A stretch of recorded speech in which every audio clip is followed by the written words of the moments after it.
Hi everybody, it's me सुमन मलिक और इस video में हम डिस्कस करेंगे Shreya Singhal versus union of India. ये केस जो है 24 मार्च 2015 को डिसाइड किया गया था और 2 जजेस बेंच रहा, justice Chelameswar and justice Nariman was there who decide this case. और ये केस इतना इंपॉर्टेंट क्यों था? क्योंकि section 66A of IT act को इसने स्ट्रक डाउन किया था, अनकॉन्स्टिट्यूशनल डिक्लेयर किया था।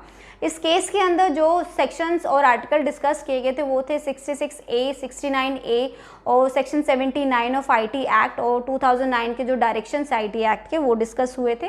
कॉन्स्टिट्यूशन के article 19 clause 1 sub clause A, article 19 close 2 और आर्टिकल 14 जो है इसमें डिस्कस किए गए थे। तो इस केस का डिसीजन जानने से पहले हम इसके फैक्ट्स को देख लेते हैं। 2012 में जो है पुलिस जो है 2 महिलाओं को अरेस्ट कर लेती है क्योंकि वो फेसबुक पर कोई ऑब्जेक्शनेबल कमेंट करती है।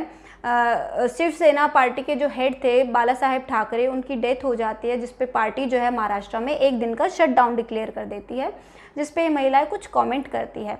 तो पुलिस जो है इन्हें with the help of this section 66A से इन्हें अरेस्ट करती है ऑब्जेक्शनेबल कंटेंट की वजह से, लेकिन बाद में इन्हें छोड़ भी दिया जाता है। लेकिन तब तक ये जो इशू है बहुत लाइमलाइट हो चुका होता है मीडिया में। तो 2013 में श्रेया सिंघल जो है एक पिटीशन फाइल करती है सुप्रीम कोर्ट के अंदर, ये कहते हुए that section 66A is infringing our fundamental right which is given in 19 clause 1 sub clause A, जो हमारा freedom to speech and expression जो है उसे ये इन्फ्रिंज करता है, वॉयलेट करता है सेक्शन 66A, ये कहते हुए।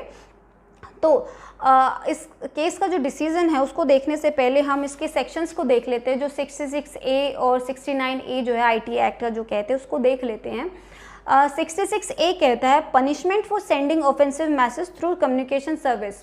अगर आप कम्युनिकेशन सर्विस के द्वारा कोई ऑफेंसिव मैसेज, कोई स्टेटमेंट अगर किसी को भेजते हैं तो वो ऑफेंस समझा जाता है और उसमें 3 साल की सज़ा और फाइन का प्रावधान है। अब वो जो कंटेंट है वो किस तरीके का हो सकता है? अगर आप किसी को डिफेमेटरी या फिर इंसाइटमेंट वाले या फिर इंजरी वाले, इंसल्ट वाले या क्रिमिनल इंटिमिडेशन वाले, सो ऑन इस तरीके का अगर कोई मैसेज, कमेंट या कोई भी स्टेटमेंट कम्युनिकेशन के द्वारा आप कम्युनिकेशन सर्विस के द्वारा किसी को भेजते हैं तो वो ऑफेंस समझा जाता है। अब इसके अंदर जैसे कि अगर आप कोई ख़राब वीडियो, मतलब कोई अश्लील वीडियो या किसी भी तरीके किसी को इंसल्ट करने की इस तरह की भेजते हो तो ये इंक्लूड होता है। इसमें टेक्स्ट मैसेज हो गया, ईमेल हो गई, ऑडियो, वीडियो या इमेजेस, ये सभी इंक्लूड होते हैं।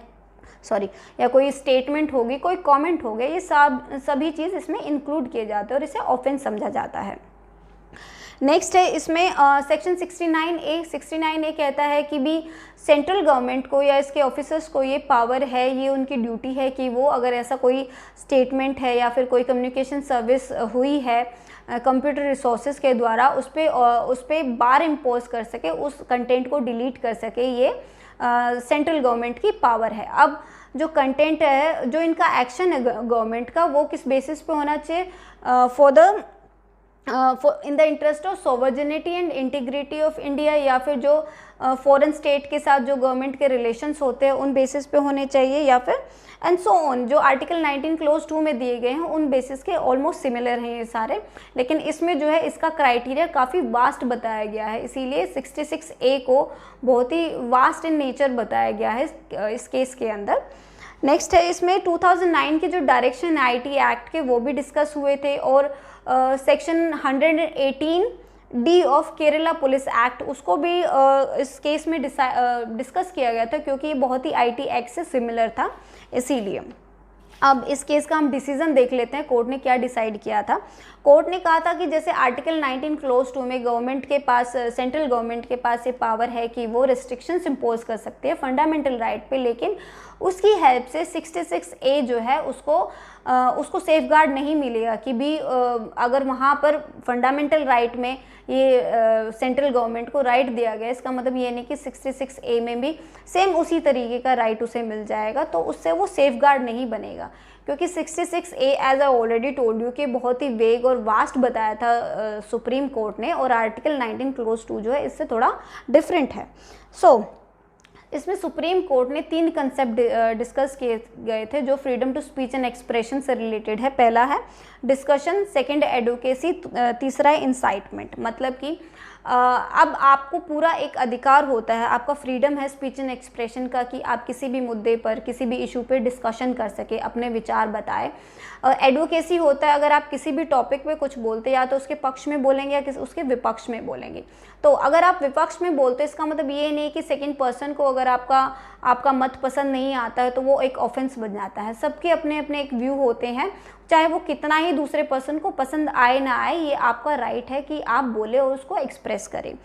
थर्ड है इंसाइटमेंट। अगर आपका वो जो राइट है, अगर किसी तरह का इंसाइटमेंट, किसी तरह की उत्तेजना जो कि सोसाइटी के बेनिफिट के लिए नहीं है, वो आपके सोसाइटी के पीस के लिए नहीं है, इल हेटर्ड या फिर इल विल क्रिएट करती हो, तो अगर ऐसा कुछ करती है तब वो ऑफेंस बनेगा, अदरवाइज वो कोई ऑफेंस नहीं समझा जाता है। इससे कोई फ़र्क नहीं पड़ता कि किसी सेकंड पर्सन को आपका व्यू पसंद आए ना आए। तो सेम इसी चीज़ में जो श्रेया सिंगल और इन्होंने किया था, उन्होंने जो कमेंट किया था वो उनका अपना पर्सनल व्यू था, वो कहीं पर भी उनका जो कमेंट था इंसाइटमेंट क्रिएट नहीं कर रहा था, इसलिए उसे एक ऑफेंस नहीं समझा जा सकता है उनके इस कमेंट को। ये सुप्रीम कोर्ट ने कहा था, कहीं पे भी उन्होंने पब्लिक हेटर्ड नहीं क्रिएट किया था। तो ये एक पॉजिटिव वे में इन्होंने अपने फंडामेंटल राइट का इस्तेमाल किया था। सो petitioner argued that section 66A was unconstitutionally vague as it fails to specifically define its prohibition. So इसमें petitioner ये कहती है जो 66A जो है वो